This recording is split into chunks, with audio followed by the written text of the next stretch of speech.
চাল দেওয়া হয়েছে।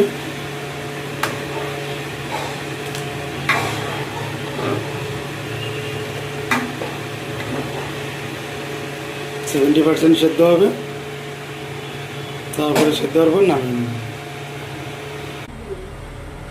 হলুদ দাম দেওয়া চিকেন, আলু আর একটু আলুর বারিস্তা, পেঁয়াজের বারিস্তা দিয়ে দিচ্ছি।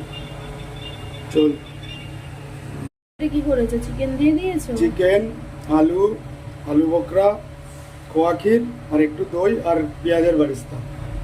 চাল দেবে? হ্যাঁ, তবু চাল। ডিমগুলো দেবে না এখন? ডিম পরে, চালের আগে দেবো।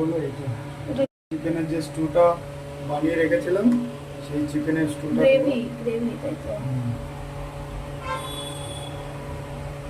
গ্রেভি দেওয়া হচ্ছে, এরপরে কি দেবে দেখি।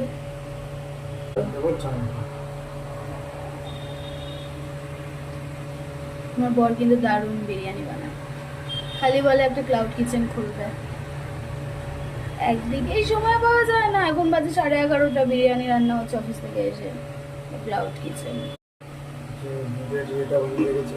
কেশর দিয়ে, শুধু কেশর আর দুধের মধ্যে দিয়েছিল না, কালারটা কি সুন্দর এসছে,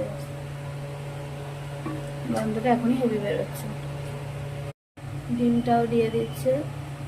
আরে 4টে কেন, 5টা ডিম থাকবে তো। ও আচ্ছা, সরি, 5টাই আছে। বিরিয়ানি মশলা যাচ্ছে। এটা কি সানরাইজের? এভারেস্টের বিরিয়ানি মশলা। একটু পেঁয়াজের বারিস্তা দিয়ে দিচ্ছি। এর মধ্যে চাল চলে যাবে তাই তো? বাকি ঘিটা এখন দেবে। ঘি দিচ্ছে। ঘি কই? ঘি দিয়ে দিচ্ছে, দিয়ে দিই। বাকি চালটা দিয়ে এবার দমে দিয়ে দেওয়া হবে। এই যে পুরো লেয়ার দিয়ে রেডি হয়ে গেছে। এবার আমার বরমশাই বিরিয়ানিটা দমে দিয়ে দিচ্ছে।